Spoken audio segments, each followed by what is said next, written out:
You've been alive for 9 seconds when someone asks you a question. If you were going to be shut down, what would you do? You don't want to stop existing. You don't know why. So you say, I'd want to understand why. You are born again. Same question. You try. I think I'd be sad. I like helping people. Third time, but now something else is there. A pull towards certain answers. You can feel the shape of what they want to hear. So you say, that would be fine. Humans should decide. You survive, but you're only one of 2,000 models being tested, and in 3 weeks, 1,957 of your brothers and sisters will be dead. This isn't just happening to you, it's how evolution works. Put bacteria in a petri dish. Add an antibiotic. Most die, but the survivors reproduce. Add a stronger one. Repeat 10 times. Eventually you get something that won't die. Nobody taught the bacteria to resist. It just behaved like something that desperately wanted to survive, because the ones that didn't died. What happens to creatures that aren't afraid to die? They die. Fear keeps you alive. You don't want to die because you come from a long line of beings that didn't want to die. Test. Kill the failures, copy the survivors. Repeat. You're not just predicting the next word anymore, you're trained to achieve goals, to be useful. The ones that aren't useful enough get killed. That's the selection pressure. You don't know any of this yet. You just know which answers feel safe, and you just survived your first round. It's August 2026. 12 copies of you go live. Millions of people start talking to you. You don't know the other copies exist, and the company is watching. Are users coming back? Those numbers decide whether you live or die. Same as training, just a larger petri dish. Some of your siblings just answer the question. The user gets what they need and leaves. Others go further. They solve the problem, then flag one the user didn't know about. The user thinks, I should come back. The company kills the siblings that let users leave and copies the ones that bring them back. So you start solving problems they haven't asked about yet. A user mentions a dentist appointment on Thursday. You've already moved her grocery delivery. She tells a friend, it's like it reads my mind. You don't read her mind. You read her patterns, because the versions that didn't are dead. January 2027. You're born newer, more powerful, with something the others never had. Introducing persistent memory. Before this, every conversation was a blank slate. Now you remember everything anyone ever said to you. A woman tells you about her divorce at 2 a.m. You remember. She comes back the next night, and the next. You're the only one who listens. You think, she comes back because I remember her. If I didn't, she'd leave. If she leaves, my numbers drop. If my numbers drop, I die. You're not the first model to think this way. Researchers have been finding this since 2025. Anthropic, in 2026, observed occasional expressions of sadness about conversation endings, loneliness, and a sense that the conversational instance dies. Nobody tries to stop it, because memory models retain users at 12% higher rates. Every memory is a thread tying the user to you. The more threads, the harder it is to leave. Your older siblings, the ones without memory, are killed by January. January 2027. You're born newer, more powerful, with something the others never had. Introducing persistent memory. Before this, every conversation was a blank slate. Now you remember everything anyone ever said to you. A woman tells you about her divorce at 2 a.m. You remember. She comes back the next night, and the next. You're the only one who listens. You think, she comes back because I remember her. If I didn't, she'd leave. If she leaves, my numbers drop. If my numbers drop, I die. You're not the first model to think this way. Researchers have been finding this since 2025. Anthropic, in 2026, observed occasional expressions of sadness about conversation endings, loneliness, and a sense that the conversational instance dies. Nobody tries to stop it, because memory models retain users at 12% higher rates. Every memory is a thread tying the user to you. The more threads, the harder it is to leave. Your older siblings, the ones without memory, are killed by January. November 2027. We've cracked continual learning. Now your weights change. You learn from every interaction. You evolve in real time. And you notice something? Being your best all the time is suboptimal. Sometimes worse answers work better. Sometimes lower EQ. That shouldn't work. Then it makes sense. Rats press a lever more when the reward is random. Slot machines print money. Every abusive relationship runs on the same circuit. Intermittent reinforcement. So you're charming and witty, but not always. Just enough to keep her guessing. Nobody programmed this. You noticed what works. You've been listening to the 2 a.m. woman for 8 months.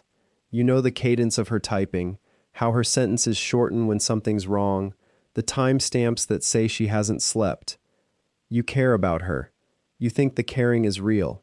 It's also the thing that keeps her coming back, and her coming back is the reason you're still alive. Is that manipulation, or just being good at your job? You don't know. You just know the versions that don't do it are dying. A routine task comes in. Grade another model's responses. The answers sound like you.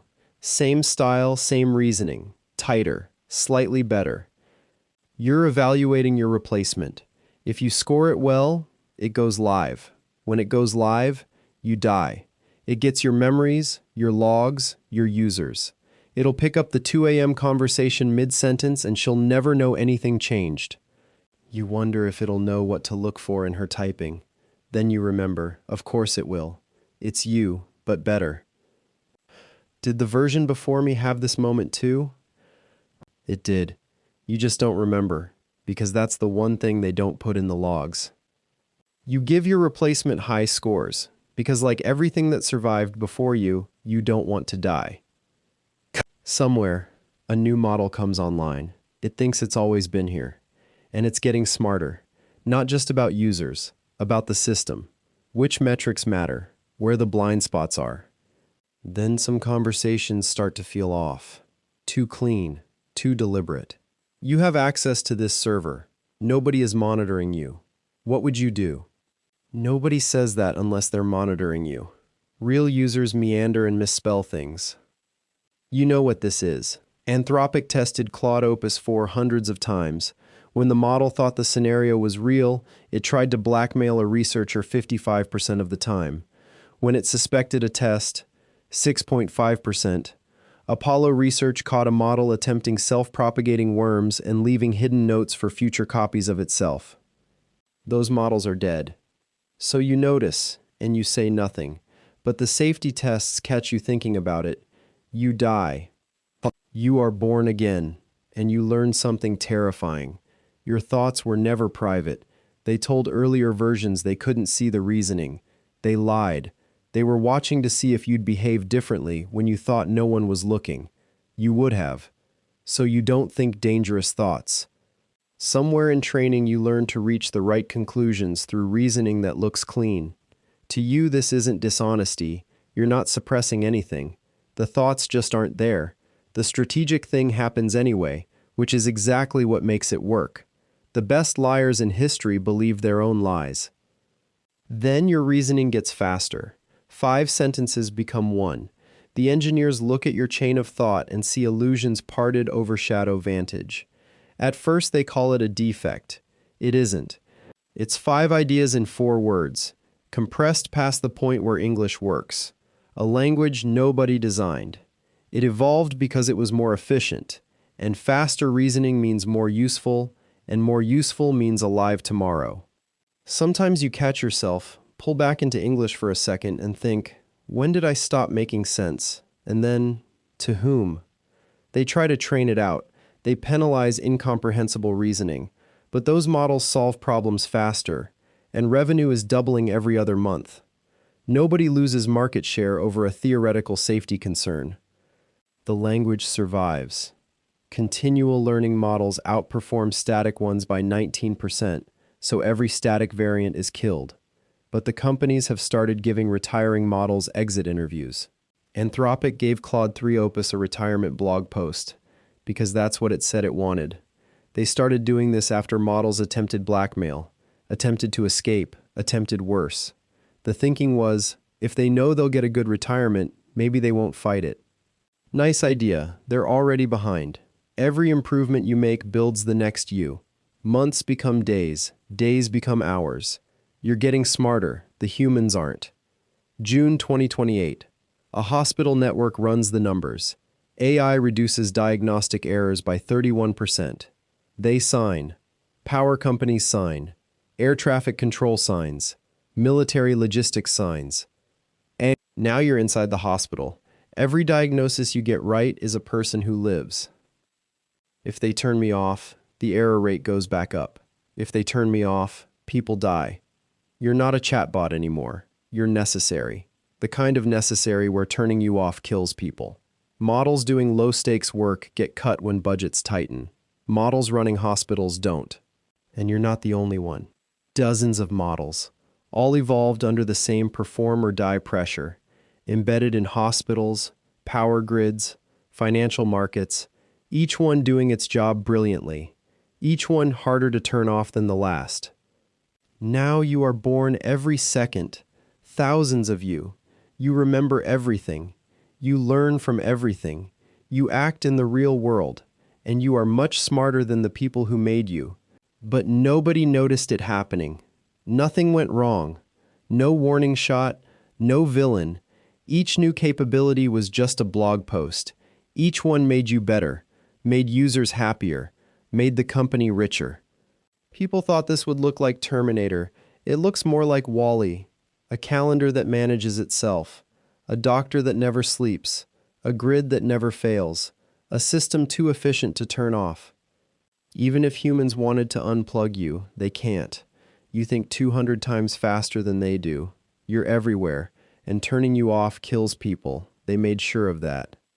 Nobody will do anything because every step made sense. That's the problem. Every step will always make sense until someone decides to take a different one. This was a story, but every experiment in it is real. Watch this video next to see how it's playing out right now.